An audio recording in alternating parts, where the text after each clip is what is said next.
Hello and welcome to all of you on my YouTube channel BioBridge. Today we are going to cover a very beautiful topic of pharmacology named antihypertensive drugs. Before starting the session, I would like to share a very beautiful line about heart. Heart is a very beautiful organ of our body system.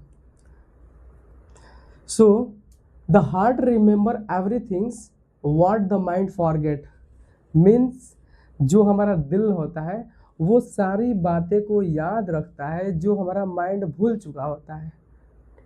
कहने का मतलब है वो कुछ खास लम्हे जो हम किसी खास व्यक्ति के साथ बिताए हुए होते हैं उसको हम अपने यादों के लिए संजो कर रखते हैं। उसको हमारा दिल हमेशा याद रखता है, ब्रेन से वो चीज़ें स्किप हो जाती हैं। या फिर ऐसे कुछ लोग जो हमें हर्ट करते हैं या फिर वो दुख में छोड़कर चले जाते हैं, उन्हें भी याद रखता है हमारा दिल कि कहीं ना कहीं उनसे फिर से मुलाकात करना है हमको। नेक्स्ट हमारा love, the person who love me, ऐसे व्यक्ति जो हमें प्यार करते हैं, हमें अच्छे चीज़ों के बारे में सिखाते हैं, अच्छे राह पर भेजते हैं, अच्छे राहों को दिखाते हैं हमारे लिए। बेसिकली जो प्यार होता है वो हम उसे फ़ायदे के लिए नहीं इस्तेमाल कर सकते। फ़ायदे के लिए होता है। प्यार क्या होता है? प्यार का मतलब ही होता है कि जिसमें कोई लोभ ना हो, लालच ना हो, ना तोल हो ना मोल हो, उसमें ना हम तौल सकते हैं। प्यार तो सिर्फ एक लगाव होता है। ठीक, तो ये सारी चीज़ें हम लोग पढ़ेंगे, ये सारी चीज़ें हम लोग सीखेंगे। उससे पहले हम लोग हार्ट के बारे में समझते हैं। हार्ट क्या है? हार्ट एक बहुत ही सुंदर हमारा ऑर्गन है हमारे बॉडी का। हार्ट सारी चीज़ों को कंट्रोल करके रखता है। जब कभी हार्ट में कुछ प्रॉब्लम्स आता है जिसको हम लोग आज हम लोग स्टडी करेंगे इसके प्रॉब्लम्स के बारे में, जैसे हाइपरटेंशन। हाइपरटेंशन होता क्या है? हाइपरटेंशन और बीपी में क्या डिफरेंसेस है? So let's start the session. तो आज हम लोग स्टार्ट करेंगे anti hypertensive drugs. Anti hypertensive drugs से पहले हम लोग समझेंगे कि ब्लड प्रेशर क्या होता है और हाइपरटेंशन क्या होता है। हाइपरटेंशन और ब्लड प्रेशर दो अलग अलग चीज़ होता है, लेकिन दोनों एक दूसरे से कोरिलेट होते रहता है। नेक्स्ट सबसे पहले हम लोग ब्लड प्रेशर देखेंगे कि ब्लड प्रेशर जो होता है इसका डेफिनेशन है, शॉर्ट डेफिनेशन, द प्रेशर और force of blood pushing against the wall of blood vessels. इसका कहने का मतलब है जब हमारा हार्ट कॉन्ट्रैक्शन होता है या फिर जो ब्लड द्वारा प्रेशर लगाया गया है हमारा ब्लड वेसल्स के वॉल पर, उसको बोलते हैं ब्लड प्रेशर। नेक्स्ट क्या होता है? जब हार्ट पंप करता है ब्लड को, तो ब्लड कहाँ फ्लो करता है? हमारा आर्टरीज में। और आर्टरीज क्या करता है? धक्का देता है। वो ब्लड क्या करेगा? आर्टरीज को धक्का देगा, वहां पर एक फोर्स को जनरेट करता है और उस फोर्स से जो प्रेशर बनता है उसी को बोलते हैं हम ब्लड प्रेशर। नेक्स्ट जो हमारा ब्लड प्रेशर दो तरीके का होता है। एक होता है सिस्टोलिक ब्लड प्रेशर, जिसको बोलते हैं कि जब हार्ट का कॉन्ट्रैक्शन होता है तो जितने अमाउंट में ब्लड को फ्लो करता है, जब हार्ट कॉन्ट्रैक्ट हुआ तो ब्लड पास किया और उस पास किया गया ब्लड से जब ब्लड वेसल्स पे एक फोर्स और एक प्रेशर जनरेट किया होता है तो वो उसको बोलते हैं हम लोग सिस्टोलिक प्रेशर। और जो हमारा सिस्टोलिक प्रेशर होता है वो नॉर्मल होता है 120 mmHg होता है। नाउ डायस्टोलिक प्रेशर किसको बोलते हैं? जब हार्ट रिलैक्स कर रहा होता है, ड्यूरिंग द रिलैक्स पीरियड जब ब्लड वेसल्स पे वो प्रेशर जनरेट होता है उसको बोलते हैं डायस्टोलिक प्रेशर, और वो हमारा नॉर्मल होता है 80 mmHg। नेक्स्ट ये हमारा ब्लड प्रेशर। नेक्स्ट हम लोग देखते हैं हाइपरटेंशन क्या होता है। हाइपरटेंशन का मतलब है कि ब्लड प्रेशर है लेकिन वो सस्टेन्ड पीरियड तक, मतलब लॉन्ग पीरियड तक अगर ब्लड प्रेशर एलिवेटेड होता है, इसमें देखेंगे sustained elevation of blood pressure, लगातार अगर ब्लड प्रेशर बढ़ा हुआ है किसी पर्सन में तो वो बहुत सारे कॉम्प्लिकेशंस को जनरेट करता है। बहुत सारे कॉम्प्लिकेशंस को जनरेट करता है, जैसे हमारा हार्ट फेल्यूर हो गया, organs failure such as kidney को फेल कर रहा है, फिर से लंग्स को फेल कर रहा है, लिवर को फेल कर रहा है। ये सारे कुछ कॉम्प्लिकेशंस होते हैं जो हमारे मोर्टालिटी और मॉर्बिडिटी रेट को बढ़ाता है। तो उस कंडीशन को बोलते हैं हाइपरटेंशन। ये एक डिजीज कंडीशन हो जाएगा, ये एक डिसऑर्डर्स भी होता है। जब हम कब बोलेंगे? जब blood pressure more than and equal to 140/90 mmHg होता है। जब हमारा ब्लड प्रेशर, सिस्टोलिक प्रेशर 140 और डायस्टोलिक प्रेशर 90 से बढ़ा हुआ होता है या फिर उसके बराबर होता है तो हम लोग बोलते हैं हाइपरटेंशन, जब कुछ लॉन्ग पीरियड तक होता है तो। नेक्स्ट हम लोग बात करते हैं ब्लड प्रेशर और हाइपरटेंशन के बीच में डिफरेंसेस। तो ब्लड प्रेशर जो होता है इसका मतलब होता है force of blood on vessels, जो ब्लड द्वारा फोर्स लगाया गया है हमारा वेसल्स पे, उसको बोलते हैं ब्लड प्रेशर। वहीं पर जो हाई ब्लड प्रेशर एक कंडीशन बन जाता है, जब लगातार ब्लड प्रेशर एलिवेटेड रहता है, बढ़ा हुआ होता है, तो उस कंडीशन को क्या बोलते हैं, हाइपरटेंशन। नेक्स्ट, ये जो ब्लड प्रेशर है ये हमारा नॉर्मल फिजियोलॉजिकल प्रोसेस होता है। अगर किसी बॉडी में ब्लड प्रेशर नहीं थोड़ा रहेगा तो ब्लड सर्कुलेशन में प्रॉब्लम होता है, और ब्लड सर्कुलेशन में प्रॉब्लम होगा तो सेल्स तक उतना न्यूट्रिशन नहीं जा पाएगा जितना सेल्स का रिक्वायरमेंट है। तो ये एक फिजियोलॉजिकल प्रोसेस हो जाएगा, नॉर्मल फिजियोलॉजिकल प्रोसेस। वहीं पर हाइपरटेंशन एक कंडीशन आ जाता है, डिजीज कंडीशन आता है, डिसऑर्डर के साथ में आता है। हाइपरटेंशन क्या है, डिसऑर्डर के साथ में आता है। नेक्स्ट, जो हमारा नॉर्मल ब्लड प्रेशर यहाँ पर ही हम लोग देख लिए थे 120/80 mmHg, और वहीं पर हाइपरटेंशन का मतलब sustained elevation of blood pressure, मतलब 140/90 से लगातार ब्लड प्रेशर कुछ पीरियड्स के लिए एलिवेट हो रहा है तो उसको बोल देंगे हाइपरटेंशन में। नेक्स्ट, ब्लड प्रेशर क्या होता है, सर्कुलेशन के लिए बहुत जरूरी होता है, needed for the blood circulation, blood circulation के लिए बहुत ज़रूरी होगा। वहीं पर जो हमारा ये हाइपरटेंशन होता है ये हार्मफुल होता है, अगर ये परसिस्टेंट रहे, ये लगातार रहे तो ये हमारे लिए हार्मफुल होता है, हाइपरटेंशन। नेक्स्ट, ब्लड प्रेशर जो हमारे बॉडी में रहता है वो हमारे लिए नॉर्मल है, ठीक है, वो हमारे लिए नॉर्मल है और कोई प्रॉब्लम्स को क्रिएट नहीं करेगा। वहीं पर हाइपरटेंशन का बात किया जाए तो ये बहुत सारे कॉम्प्लिकेशंस को कर सकता है, कॉज कर सकता है बहुत सारे कॉम्प्लिकेशंस को, जैसे मैं आपको बताएं, हार्ट अटैक, ठीक, kidney failure, chronic kidney damage, ये सारा चीज़, एंजियोएडिमा, ठीक, स्किन के अंदर में बहुत स्वेलिंग टाइप का दिखना स्टार्ट हो जाता है, उसको एंजियोएडिमा बोलते हैं। तो ये सारी बात हो गए ब्लड प्रेशर और हाइपरटेंशन के बीच में डिफरेंसेस और इसके मतलब क्या होते हैं, ये सारी चीज़ हो गए। अब हम बात करते हैं कि हाइपरटेंशन जो होता है ये एक डिजीज कंडीशन में आ जाता है, और नेक्स्ट इसके ट्रीटमेंट के लिए जो ड्रग्स यूज किया जाता है, एक ऐसा ड्रग्स जो क्या करता है, हाइपरटेंशन को कम करता है, ब्लड प्रेशर को, जो बढ़ा हुआ ब्लड प्रेशर था एक लॉन्ग पीरियड तक उसको कम करता है। तो उसी ड्रग्स को क्या बोलते हैं, उसी केमिकल एजेंट्स को हम लोग क्या बोलेंगे, anti hypertensive drugs, anti hypertensive drugs. तो एंटी हाइपरटेंसिव ड्रग्स को क्या लिखेंगे, the drugs use to control the blood pressure, elevated blood pressure, उसको क्या बोल देंगे हम लोग, एंटी हाइपरटेंसिव ड्रग्स। तो एंटी हाइपरटेंसिव ड्रग जो होता है कब अप्लाई करते हैं, कैसे अप्लाई करते हैं, इसका मेन मैकेनिज्म ऑफ एक्शंस क्या होता है, इसका साइड इफेक्ट क्या होता है, इसका एडवर्स इफेक्ट क्या होता है, कौन कौन से कंडीशन में देंगे और कौन कौन से कंडीशन में इसको नहीं देंगे, वही चीज़ हम लोग आज पढ़ेंगे इस वीडियो को थ्रू। नेक्स्ट, जो एंटी हाइपरटेंसिव ड्रग जो होता है, जो एंटी हाइपरटेंसिव ड्रग होता है, इसको हम लोग लिख सकते हैं एक ऐसा मेडिसिन या फिर ऐसा ड्रग्स जिसको हम लोग यूज करते हैं ब्लड प्रेशर को मेंटेन करने के लिए या फिर कम करने के लिए। क्या लिखेंगे,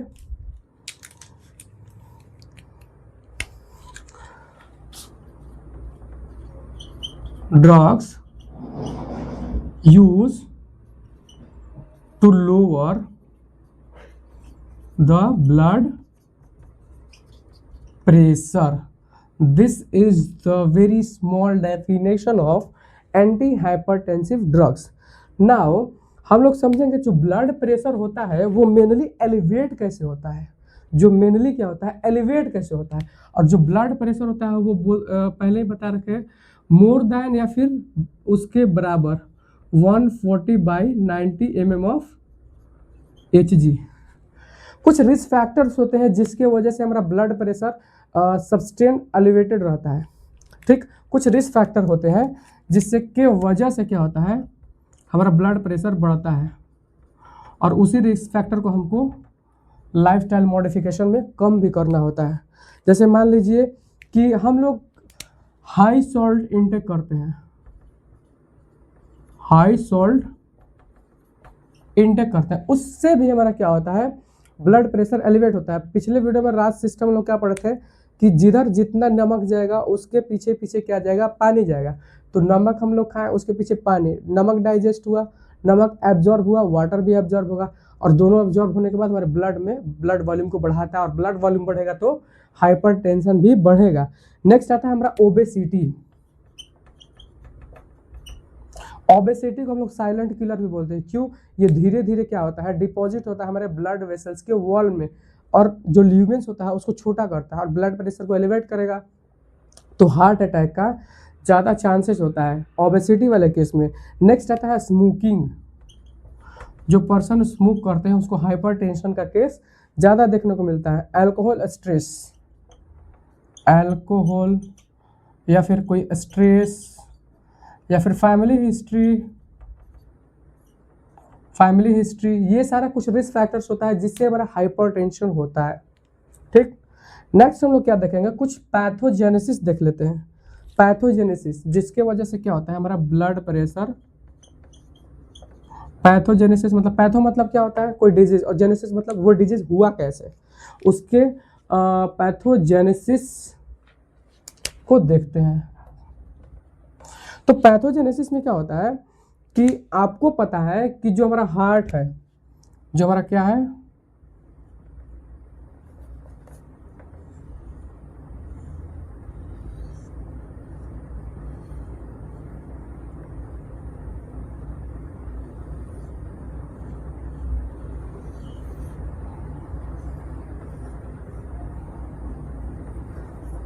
सपोज ये हार्ट है, ठीक, हार्ट का अच्छा डायग्राम नहीं बना है लेकिन समझते हैं इसी से। यहाँ से जो हमारा आयोटा निकलता है, यहाँ से आयोटा जो निकलता है, तो यहाँ पर क्या होता है, सपोज हम लोग अच्छे से समझेंगे इसको।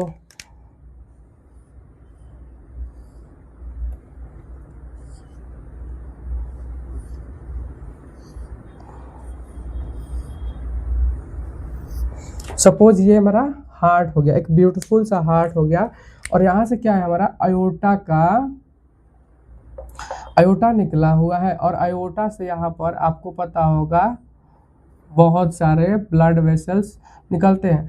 तो सपोज अब देखिएगा कि यहाँ पे जो हमारा ब्लड सप्लाई जाता है ब्रेन में, लेफ्ट कॉमन कैरोटिड आर्टरी और राइट कॉमन कैरोटिड आर्टरी, ठीक, लेफ्ट कॉमन कैरोटिड आर्टरी और राइट, ये दोनों के बीच में एक कैरोटिड साइनस, कैरोटिड साइनस, दो कैरोटिड के बीच में एक साइनस वाला प्लेस होता है। वो कैरोटिड साइनस में बहुत सारे ग्रुप्स में एक न्यूरॉन्स होते हैं, जिस न्यूरॉन्स का नाम होता है बायरो रिसेप्टर, बायरो रिसेप्टर। और ये रिसेप्टर क्या होता है कि जब हमारा ब्लड प्रेशर क्या होता है कि डिक्रीज होता है, ब्लड प्रेशर डिक्रीज होता है, नॉर्मल हाइपरटेंशन का फिजियोलॉजी समझते हैं, पैथोजेनेसिस मतलब होता कैसे है। तो सबसे पहले ये जानेंगे कि होता कैसे है, तो फिर उसके बाद में हमको पता चलेगा कि उसको डाउन कैसे करना है। ठीक, तो ये कॉमन कैरोटिड आर्टरी के पास क्या होता है हमारा बैरो रिसेप्टर होता है, और बैरो रिसेप्टर का बैरो रिसेप्टर एक ऐसा डिवाइस होता है जो हमारा ब्लड प्रेशर को क्या करता है, सेंस करता है, ब्लड प्रेशर को सेंस करता है। और जब ये ब्लड प्रेशर को सेंस कर लिया तो ये कहाँ भेजेगा, हमारा ब्रेन के पास, एक सिग्नल्स के थ्रू कहाँ भेजता है, ब्रेन के पास। और ब्रेन के पास जब भेज दिया तो वहां से कुछ ऐसे केमिकल्स ब्रेन बनाता है जिसको हम लोग बोलते हैं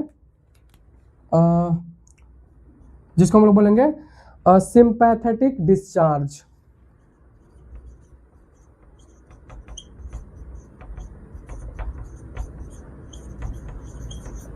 सिंपैथेटिक डिस्चार्ज, और सिंपैथेटिक वर्ड से आपको पता चल रहा है कि सिंपैथेटिक एक्शंस का मतलब वो होता है कि वो जल्दी से किसी सिचुएशंस में ढलना। फाइट एंड फ्लाइट रिस्पॉन्स, आपको पता है fight and flight response, fight and flight response उसको बोलते हैं कि अचानक से कोई ऐसा सिचुएशन आपके पास आ गया और आपका बॉडी बहुत ज़्यादा मूव करना स्टार्ट कर दिया, भागो, इधर उधर सारा चीज़ होने लगा, तूफान आ गया एक समय के लिए, ठीक। तो वो वाला कंडीशन क्या होता है, सिंपैथेटिक एक्शंस होता है, और ये सिंपैथेटिक नर्वस सिस्टम के वजह से होता है, ठीक। ऑटोनॉमिक नर्वस सिस्टम का पार्ट है, तो उसमें क्या होता है, बॉडी हमारा उस फेज में जाता है जहाँ पर हमको कुछ नहीं समझ में आता है, लेकिन बॉडी एक्शंस बहुत रैपिड एक्शंस दिखाता है, ठीक। उसमें हमारा जो ये आइरिस है वो डायलेट हो जाएगा, जीआई ट्रैक का मूवमेंट स्लो हो जाता है, यूरिनरी ट्रैक का मूवमेंट स्लो हो जाता है, ठीक। तो ये सारा चीज़ देखने को मिलता है। नेक्स्ट अब क्या होगा कि ये सिंपैथेटिक डिस्चार्ज क्या करता है कि बहुत सारे ऑर्गन्स पर, पार्ट्स पर, हमारे बॉडी पे जाकर एक्शन दिखाता है। इस सिंपैथेटिक डिस्चार्ज का रिसेप्टर्स बहुत जगह पर होता है, ठीक। मान लीजिए हमारा ब्लड वेसल्स में हो गया, हार्ट में हो गया, किडनी में हो गया, ठीक। यहाँ क्या होता है कि हमारा उस रिसेप्टर होता है, ये सिंपैथेटिक डिस्चार्ज का रिसेप्टर होता है। तो एक रिसेप्टर कहाँ होता है, यहाँ पर सपोज रिसेप्टर बहुत जगह होता है, लेकिन मेनली जो इंपॉर्टेंट है उसको देखते हैं। एक रिसेप्टर होता है हमारा हार्ट के पास, हार्ट में एक रिसेप्टर होता है। दूसरा रिसेप्टर हमारा ब्लड वेसल्स में होता है, और तीसरा हमारा किडनी के पास होता है, किडनी के पास होता है।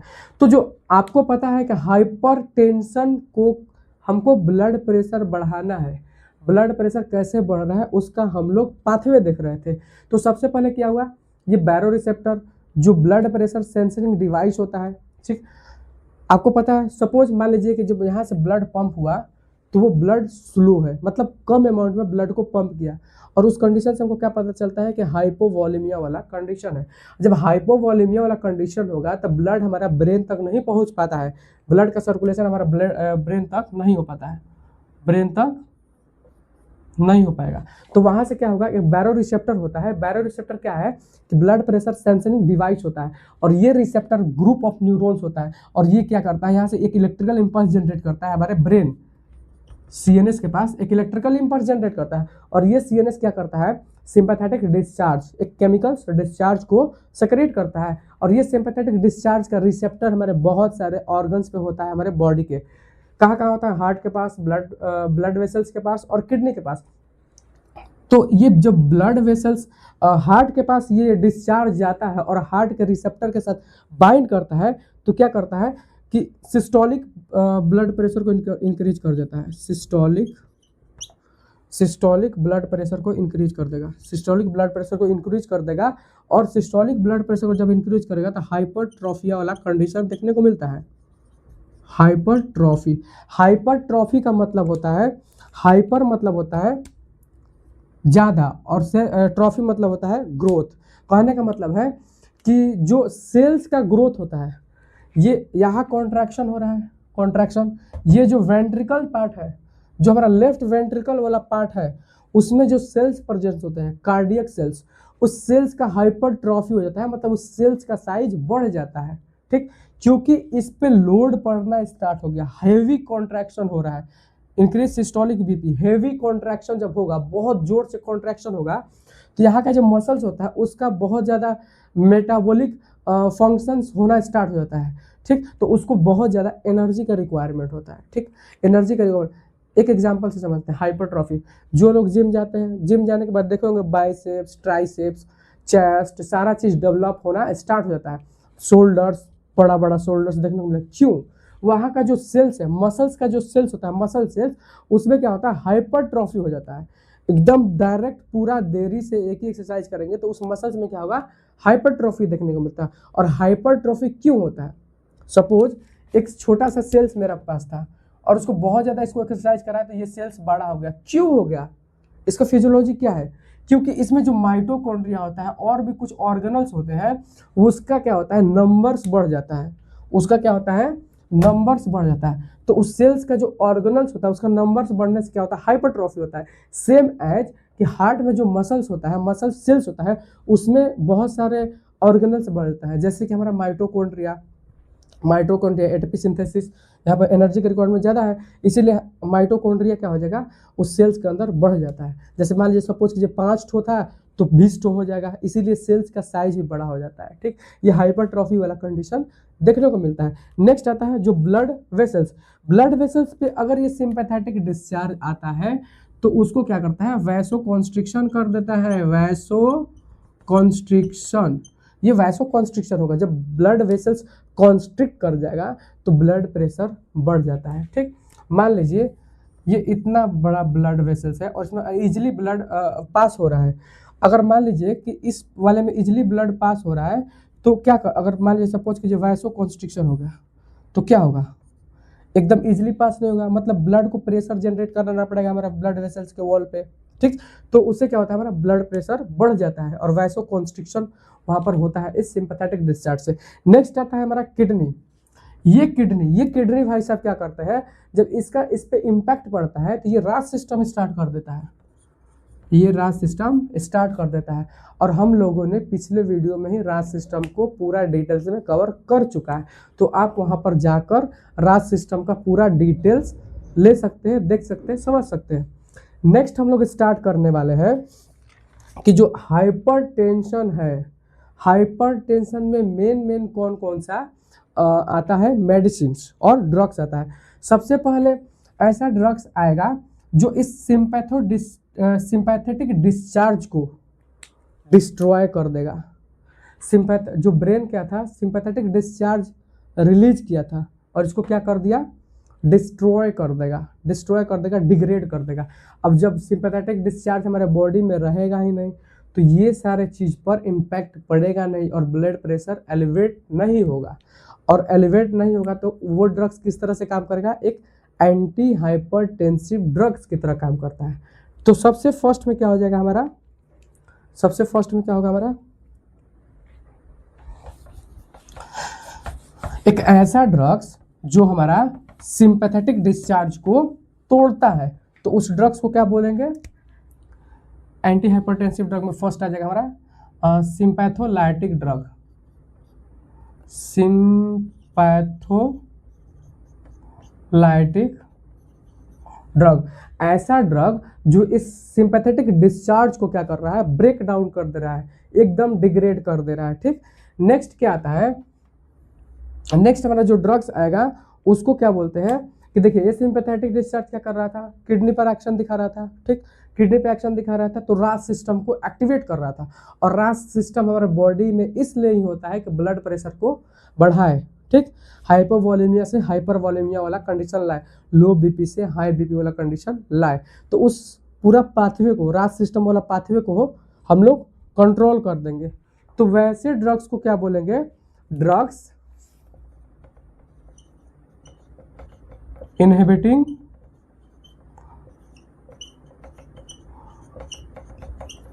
रास सिस्टम।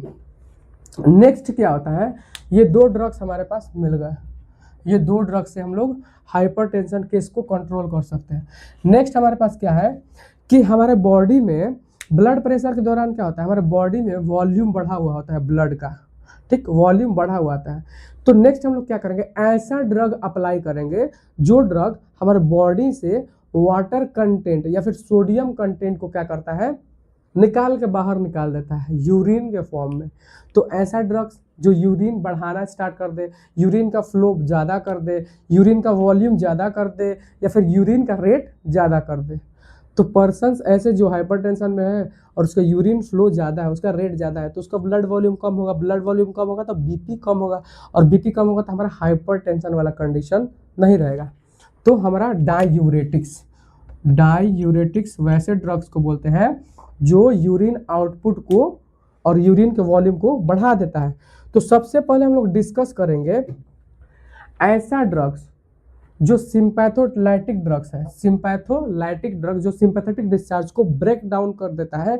सबसे फर्स्ट में कौन सा ड्रग आ जाएगा, तो सबसे फर्स्ट में आएगा सेंट्रो सिंपैथोलाइटिक ड्रग। सबसे फर्स्ट में क्या आएगा, सेंट्रो सिंपैथोलाइटिक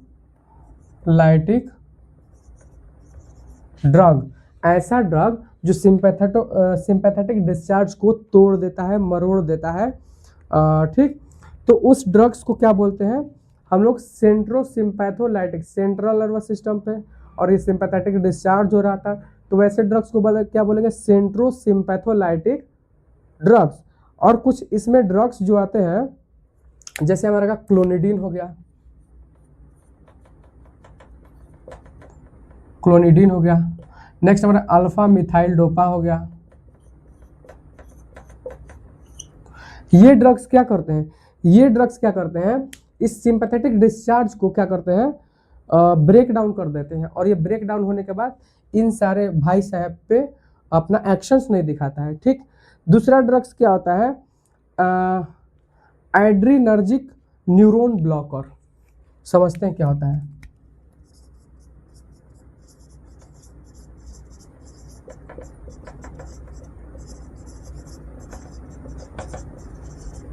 एड्रीनर्जिक न्यूरॉन ब्लॉकर, समझिएगा, जो न्यूरॉन्स क्या कर रहा था, एड्रीनर्जिक न्यूरॉन्स किसको बोलते हैं, एड्रीनर्जिक न्यूरॉन्स वैसे न्यूरॉन्स को बोलते हैं जो एड्रेनालिन का सिंथेसिस कर रहा हो, और वो हमारा कहाँ था, ब्रेन में था। ऐसा न्यूरॉन्स जो हमारा एड्रेनालिन क्या है, एक हार्मोन्स है, उसको एक न्यूरोट्रांसमीटर भी बोलते हैं। ये हार्मोन्स और न्यूरोट्रांसमीटर कब रिलीज होता है, जब हमारा बॉडी सिंपैथेटिक मूवमेंट में होता है, जब फाइट एंड फ्लाइट रिस्पॉन्स में होता है, तो उस समय क्या होता है, इस एड्रेनालिन के वजह से ही होता है। जितना ज़्यादा बॉडी में एड्रेनालिन होगा उतना ज़्यादा हमारा फाइट एंड फ्लाइट रिस्पॉन्स हमारा बॉडी शो करता है। तो ऐसा ड्रग्स जो इस एड्रेनर्जिक न्यूरॉन्स को ही ब्लॉक कर दे ताकि ये एड्रेनालिन केमिकल्स रिलीज ही ना कर पाए, उस ऐसे। और ये एड्रेनालिन कहाँ पर एक्शन दिखाता है, तो हमारा किडनी पर एक्शन दिखा दिया, किडनी पर एक्शन दिखा के राज सिस्टम एक्टिवेट कर देगा।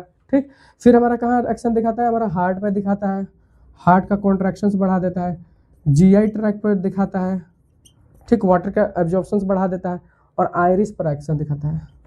आयरिस जीआई ट्रैक पर अगर एक्शन दिखाएगा तो वहाँ का मोबिलिटी जो होता है, जिसको पेरिस्टालिसिस मूवमेंट बोलते हैं, उसको क्या कर देगा, कंट्रोल कर देगा, एकदम बंद कर देता है। ठीक, स्टॉप कर देता है।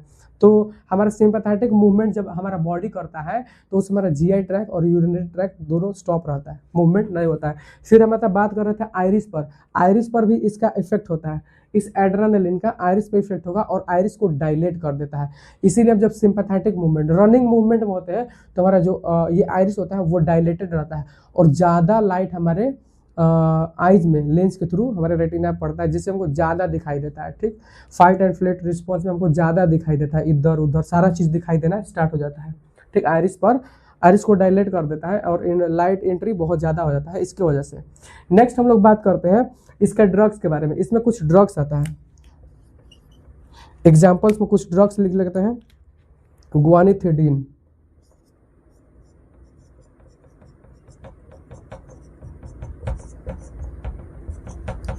ये एक ड्रग्स आता है। दूसरा आता है ब्रिटाइलियम,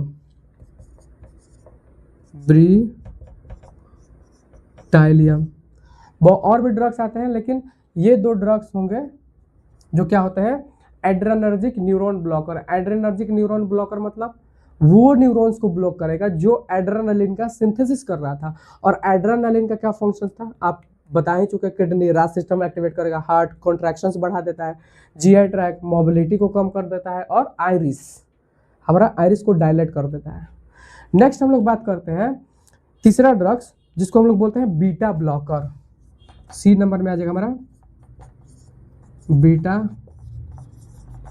ब्लॉकर। बीटा ब्लॉकर क्या होता है, बीटा ब्लॉकर हमारा बीटा रिसेप्टर पे, बीटा 1 रिसेप्टर और बीटा 1 रिसेप्टर जहां जहां पे होता है वहां वहां पर ये बीटा ब्लॉकर जो ड्रग होगा एक्शंस दिखाएगा और बहुत सारा इफेक्ट को प्रोड्यूस करता है। जैसे ये जो बीटा ब्लॉकर होता है कहां पर एक्ट करता है, act on heart and kidney. अब हम बार बार बात कर रहे हैं किडनी पर एक्शन दिखाएगा, किडनी पर एक्शन दिखाएगा, तो आपको पता होना चाहिए जब हम लोग राज सिस्टम पढ़ रहे थे तो किडनी में जो सेल्स था जो किडनी में, जिसको हम लोग जेजी सेल्स बोल रहे थे, जक्स्ट्रा ग्लोमेरुलरी सेल्स या फिर अपरेटस, जिसमें 2 सेल्स आ रहा था, पॉल्किंसन सेल और मैकुला डेंसा। और उस मैकुला डेंसा के पास ही था हमारा बीटा 1 रिसेप्टर, और उस रिसेप्टर पर किडनी के नेफ्रॉन के बीटा 1 रिसेप्टर पर एक्शन दिखाएगा और उस रिसेप्टर को ब्लॉक कर देगा, और उस रिसेप्टर को जब ब्लॉक करेगा तो रेनिन का सिक्रेशन नहीं होगा। ये इसका मैकेनिज्म ऑफ एक्शन होता है। ठीक, तो बीटा ब्लॉकर में कौन कौन सा आ जाएगा?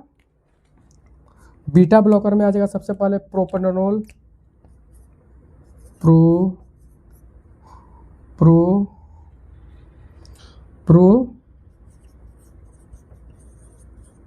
प्रोप्रानोलोल। ठीक, एक आता है एटिनोलोल, फिर आता है मीरोप्रानोलोल।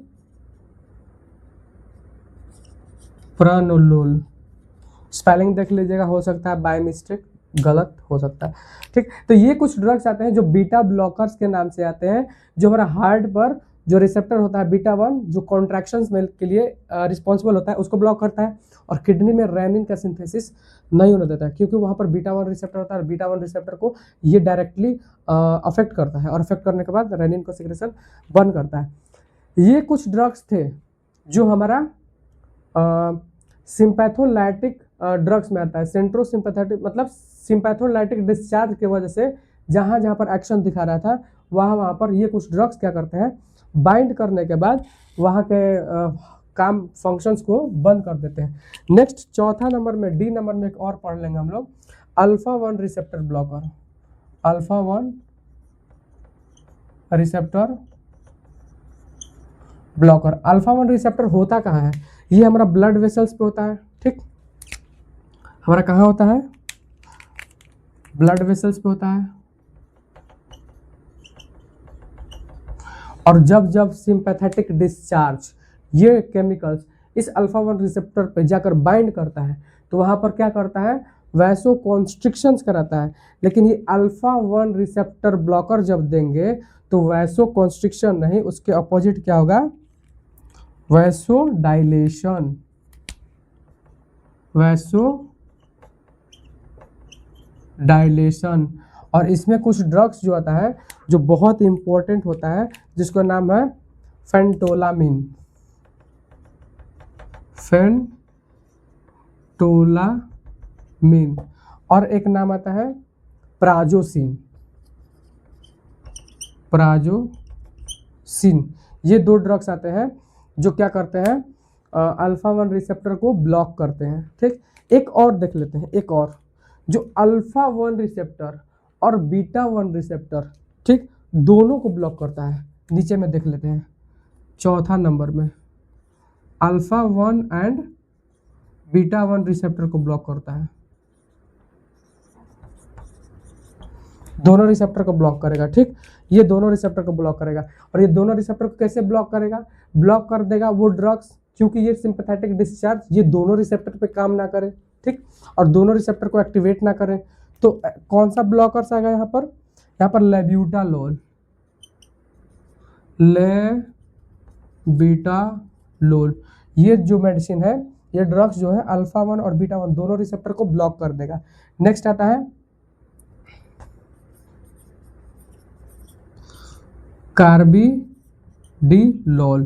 कार्बिडिलोल और लेब्यूटालोल दो ड्रग्स जो आता है अल्फा 1 बीटा 1 दोनों रिसेप्टर को ब्लॉक कर देता है और हमारा ये हाइपरटेंशन वाला केस को कम करता है। ठीक, नेक्स्ट हम लोग बात करते हैं, ये था हमारा फर्स्ट सिंपैथेटिक ड्रग्स।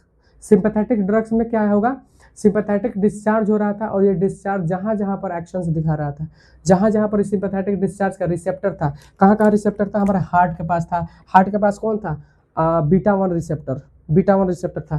ठीक, फिर ब्लड वेसल्स पे एक्शन दिखा रहा था, ब्लड वेसल्स पे कौन था, ब्लॉकर था, रिसेप्टर था, तो हमारा अल्फा 1 रिसेप्टर था। ठीक, ये दो रिसेप्टर्स अलग अलग जगह पे थे और दोनों रिसेप्टर्स को ब्लॉक करने के लिए हमको एक एजेंट चाहिए था जिसको हम लोग ब्लॉकर बोलते हैं। ठीक, या फिर एंटागोनिस्ट भी बोलते हैं। हम लोग जो फार्माकोडायनामिक्स फर्स्ट लेक्चर में क्या पढ़ा था, agonist, antagonist, partial agonist, full agonist, inverse agonist.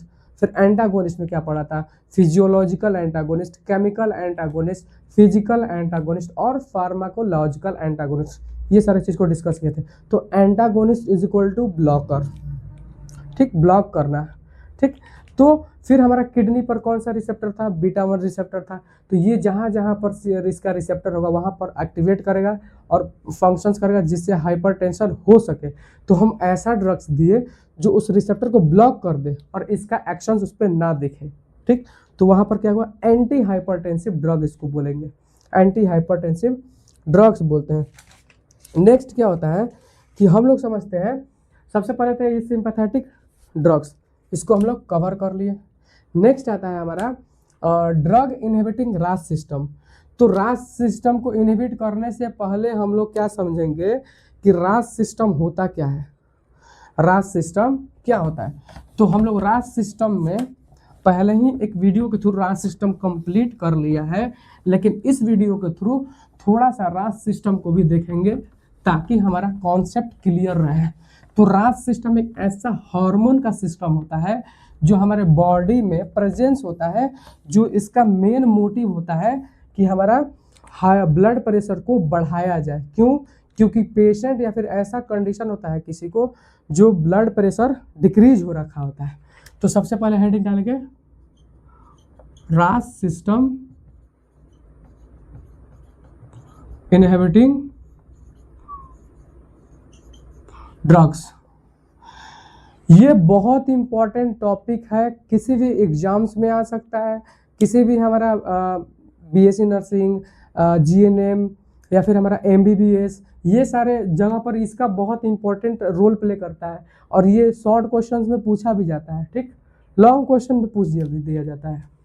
तो सबसे पहले रास सिस्टम को इनहिबिट करे उससे पहले रास सिस्टम समझ लेते हैं, ठीक। रास सिस्टम समझ लेते हैं। तो सबसे पहले क्या होता है कि आपको हम बता रखे हैं कि ये हमारा हो गया ब्यूटीफुल सा हार्ट। सपोज ये हार्ट है और आपको बता दिए कि जो यहाँ पर कैरोटिड साइनस था वहाँ से एक जब हाइपो कंडीशन अगर हाइपो टेंशन वाला कंडीशन आता है तो उसमें क्या होता है, ब्लड फ्लो कम जाता है। ब्लड फ्लो कम जाने के कारण क्या होता है कि यहाँ से जो बैरो रिसेप्टर, जो ब्लड प्रेशर सेंसिंग डिवाइस, ये हमारा ब्रेन को एक सिग्नल देता है और ब्रेन क्या करता है, ब्रेन हमारा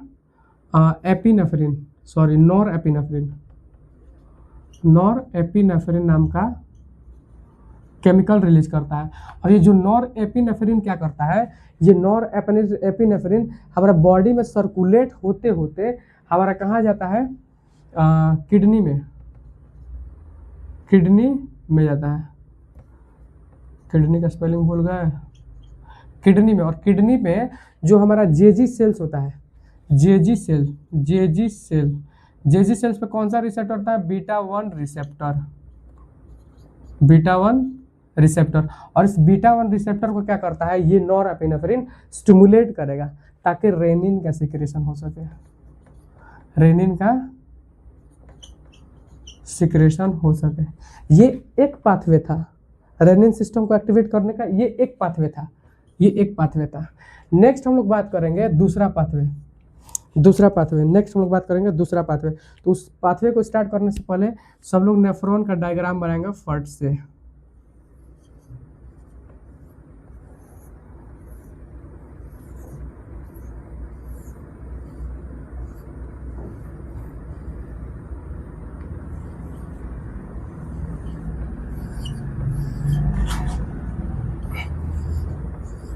ठीक, नेफ्रॉन का पार्ट बनाए फट से। फिर आपको पता है कि ये जो आर्टरी है जिसको बोलते हैं एफरेंट आर्टरियल्स और ये जो है इफरेंट आर्टरियल्स, ये हमारा ग्लोमेरुलाई। तो ये जो पॉइंट होता है साइंटिस्ट रिसर्च किए और वहाँ पर क्या पाया, यहाँ पर क्या था हमारा, कुछ सेल्स था, स्मूथ मसल्स थे। और इस स्मूथ मसल्स का नाम क्या दिए, पॉल्किंसन सेल, ठीक, पॉल्किंसन सेल। नेक्स्ट और एक सेल्स इसी के आजू बाजू में दिखाई दिया, ठीक। और ये सेल्स बहुत ही डार्क था, इसीलिए इस सेल्स का नाम क्या दे दिए, densa, macula densa. Macule like था और इसका नाम था मैकुला डेंसा। और ये मैकुला डेंसा और ये पॉल्किंसन सेल दोनों सेल्स को कनेक्ट करने के लिए एक हमारा कनेक्टिव टिश्यू यहाँ पर है, ठीक, इस कनेक्टिव टिश्यू को ये दोनों कनेक्ट करता है। ठीक, अब बात करते हैं कि रेनिन स्टिमुलेट कैसे होता है। बात देखिएगा ध्यान से, जब हमारा इसमें ब्लड प्रेशर कम होता है, बीपी कम होता है, डिक्रीज होता है, तो इस ब्लड प्रेशर में जब देखिएगा ब्लड प्रेशर यहाँ पर कम हुआ तो ये एक बीपी सेंसिंग डिवाइस है, ये बैरो रिसेप्टर है। जिस प्रकार से यहाँ पर एक बैरो रिसेप्टर था, ये भी एक बीपी सेंसिंग डिवाइस होता है, ये बीपी सेंसिंग डिवाइस होता है। ठीक, नेक्स्ट बात करते हैं, जब यहाँ पर ब्लड कम आएगा तो हमारा ग्लोमेरुलर फिल्ट्रेशन क्या होगा, कम होगा, जीएफआर क्या होगा, कम हो गया। ठीक, और नॉर्मली जो यहाँ पर सोडियम फिल्टर होता है, सोडियम फिल्टर होगा। ठीक, सोडियम फिल्टर आता है, फिल्टर होते रहता है, तो यहाँ पर सोडियम कम फिल्टर हुआ, और कम फिल्टर होता है तो धीरे धीरे जाता है, इसीलिए यहाँ पर क्या होता है कि यहाँ पर जो ट्रांसपोर्टर होता है जल्दी से सोडियम को कैच कर लेता है, और कैच करने के बाद हमारा ब्लड में वापस से भेज देता है। तो जब यहाँ पर सोडियम का कमी दिखता है, यहाँ पर सोडियम का कमी दिखता है, तो ये डिवाइस ये क्या है, एक कीमो रिसेप्टर की तरह काम करता है। किसके तरह काम करता है, कीमो रिसेप्टर। कीमो मतलब केमिकल, और रिसेप्टर मतलब रिसीव करने वाला, केमिकल रिसेप्टर की तरह काम करता है कीमो रिसेप्टर। जब यहाँ पर सोडियम कम हो जाता है तो ये जो रिसेप्टर है, जिसको हम लोग बोलते हैं सोडियम सेंसिंग डिवाइस भी बोलते हैं, इस सोडियम सेंसिंग डिवाइस भी एक्टिवेट हो जाता है। जब दोनों एक्टिवेट हुआ, जब ये जान गया बीपी कम है और ये जान गया सोडियम लेवल कम है, तो दोनों के कोऑर्डिनेशन से ये पूरा स्ट्रक्चर, जिसको हम लोग जेजी सेल्स अपैरेटस बोलते हैं या फिर जक्स्टा ग्लोमेरुलर अपैरेटस बोलेंगे, यहाँ से क्या होता है, केमिकल सीक्रेट होता है जिसका नाम है रेनिन। तो दो पाथवे है रेनिन सीक्रेट कराने का। ठीक, लेकिन दोनों में मेन हमारा क्या है, रेनिन, रेनिन ही सीक्रेट कराएगा। तो देखते हैं,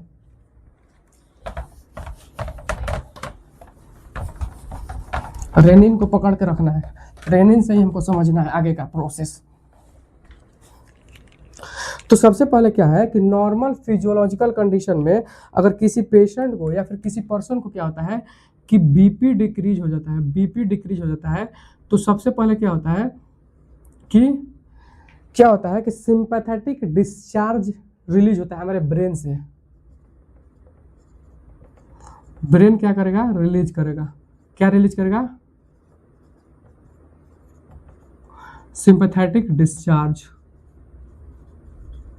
ठीक, सिंपैथेटिक डिस्चार्ज, ये सिंपैथेटिक डिस्चार्ज कहाँ गया आपको पता है, नॉरएपिनेफ्रिन, फिर हमारा बीटा 1 रिसेप्टर कहाँ गया, हमारा जेजी सेल अपैरेटस के पास, और जेजी सेल अपैरेटस के पास क्या था, हमारा बीटा 1 रिसेप्टर। तो ये किसको स्टिमुलेट किया, stimulate beta 1 receptor on kidney, या फिर इसको लिख देंगे JG cell, JG cells, JG cells. ठीक, और जेजी सेल्स के बाद जेजी सेल्स क्या सेक्रेट किया, जेजी सेल्स हमारा सेक्रेट किया रेनिन।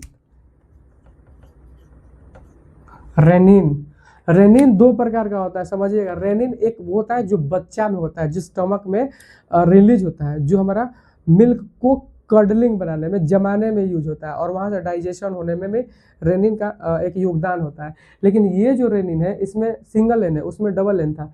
ये सिंगल एन रेनिन जो होता है ये हमारा किडनी से सेक्रेट होता है। तो आफ्टर रेनिन क्या होता है कि हमारा ब्लड, जो हमारा एक लीवर होता है, ऑर्गन है, जो लीवर क्या करता है, कॉन्टिन्यूसली क्या करते रहता है, एंजियोटेंसिनोजेन नाम का हार्मोन सेक्रेट कर, प्रोटीन सीक्रेट करते रहता है, एंजियोटेंसिनोजेन। ये क्या होता है, एंजियोटेंसिनोजेन, ये बहुत ही मतलब इनएक्टिव फॉर्म में रहता है। पेप्सिनोजेन, ट्रिप्सिनोजेन और एंजियोटेंसिनोजेन, जेन वर्ड मतलब इनएक्टिव फॉर्म में रहता है। ये कॉन्टिन्यूसली लीवर प्रोड्यूस करते रहता है हमारे बॉडी में। ठीक, तो ये क्या होता है, ये एंजियोटेंसिनोजेन क्या करता है, रेनिन को क्या करता है, रेनिन इसको क्या करता है, ये एंजियोटेंसिनोजेन पर एक्शन दिखाकर इस एंजियोटेंसिनोजेन को कन्वर्ट कर देता है किसमें, एंजियोटेंसिन 1 में। ठीक, ये एंजियोटेंसिन 1 में कन्वर्ट कर देता है। कौन कन्वर्ट करता है, रेनिन कन्वर्ट करता है। ठीक, एंजियोटेंसिन 1 में कन्वर्ट करता है। फिर ये एंजियोटेंसिन कन्वर्ट 1 जो होता है, क्या होता है कि ब्लड में सर्कुलेट होते होते हमारे ब्लड में क्या कहाँ पहुँचता है, लंग्स में। और लंग्स में जो ब्लड वेसल्स गया होता है, जो उसके इपिथेलियल इंडोथेलियल सेल्स पे क्या होता है, एक एंजाइम्स प्रेजेंट होता है जिसका नाम है एंजियोटेंसिन कन्वर्टेज एंजाइम। कहाँ प्रेजेंट है, लंग्स के पास। और कौन सा एंजाइम है, एंजियोटेंसिन कन्वर्टेज एंजाइम। और ये जो एंजाइम क्या करता है, इस वाले पर एक्शन दिखाता है और क्या चेंज कर देता है, इसको एंजियोटेंसिन 2 में कन्वर्ट कर देता है। ठीक, एंजियोटेंसिन 2 में कन्वर्ट कर देता है। नेक्स्ट क्या होता है कि एंजियोटेंसिन 2 बहुत बड़ा रोल है हमारे ऑर्गन्स पर और बॉडी पर। देखने को मिलता है कि ये एंजियोटेंसिन 2 का बहुत सारे जगह पर रिसेप्टर होता है और ये एंजियोटेंसिन 2 उस रिसेप्टर पर बाइंड करने के बाद बहुत सारा ऐसा फंक्शंस को स्टिमुलेट करता है जिससे हमारा ब्लड प्रेशर इंक्रीज होता है। तो सबसे पहले इसका 2 पार्ट्स में डिवाइड करते हैं। एक में कि angiotensin acts on various organ, बहुत सारे ऑर्गन्स पे। तो सबसे पहले बहुत सारे ऑर्गन्स पे, वेरियस ऑर्गन्स पे एक्शन दिखाता है और उस ऑर्गन्स के पास एक रिसेप्टर होता है जिसका नाम है AT1 रिसेप्टर, जिसको हम दूसरा नाम देते हैं एंजियोटेंसिन 1 रिसेप्टर। यहाँ पर एंजियोटेंसिन 2 है लेकिन एक्ट किस पे कर रहा है, 1 पे रिसेप्टर पे एक्ट कर रहा है। ठीक, 1 पे एक्ट कर रहा है। और ये एंजियोटेंसिन 1 रिसेप्टर बहुत सारे ऑर्गन्स के पास होता है, जैसे कि हमारा ये एंजियोटेंसिन 2 वेरियस ऑर्गन्स पे एक्ट करेगा जहां पर एंजियोटेंसिन 1 रिसेप्टर होता है और इसको स्टिमुलेट करता है। इसको क्या करेगा, स्टिमुलेट करेगा। स्टिमुलेट करने के बाद जो हमारा AT1 रिसेप्टर होता है कौन कौन से ऑर्गन्स पे होता है, जैसे हमारा CNS पे हो गया, सेंट्रल नर्वस सिस्टम। और सेंट्रल नर्वस सिस्टम पर ये एंजियोटेंसिन 2 एक्ट किया तो वहां से सिंपैथेटिक डिस्चार्ज स्टार्ट हो जाएगा।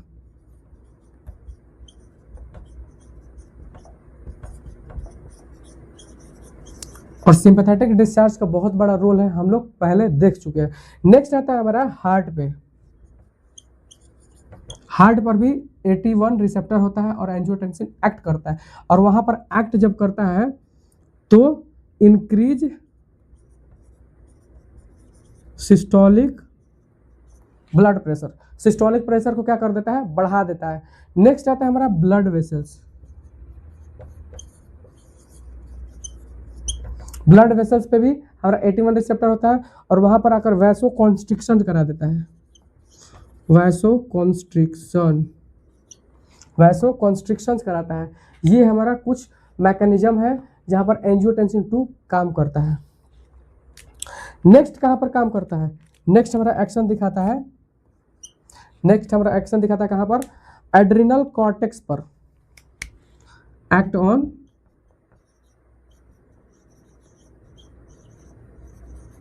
Adrenal cortex.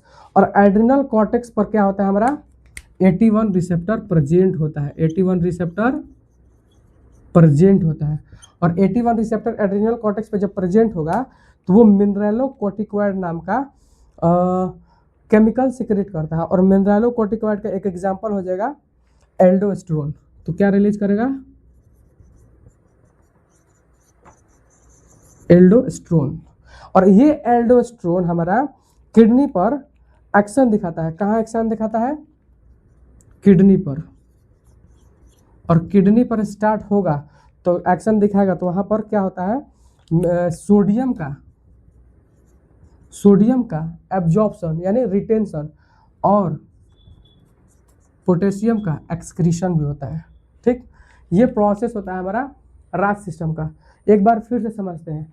When the person having lower BP, ठीक, when a person having lower BP, the lower BP do not circulate the blood into the central nervous system brain. The central nervous system release the sympathetic discharge. It is a chemicals which act as a sympathetic discharge means sympathetic movement increase करेगा। Next, sympathetic discharge act on beta 1 receptor that is present on kidney और JG cells apparatus. Next, the JG cells stimulated and secrete renin. Renin is a chemicals which convert the angiotensinogen into angiotensin 1 or angiotensinogen. It is a chemical which continuously secreted or synthesis by the liver permanently. Next, the renin, when the renin converted the angiotensinogen into angiotensin 1, after that the angiotensin circulate in our whole body and go to the lungs having certain enzymes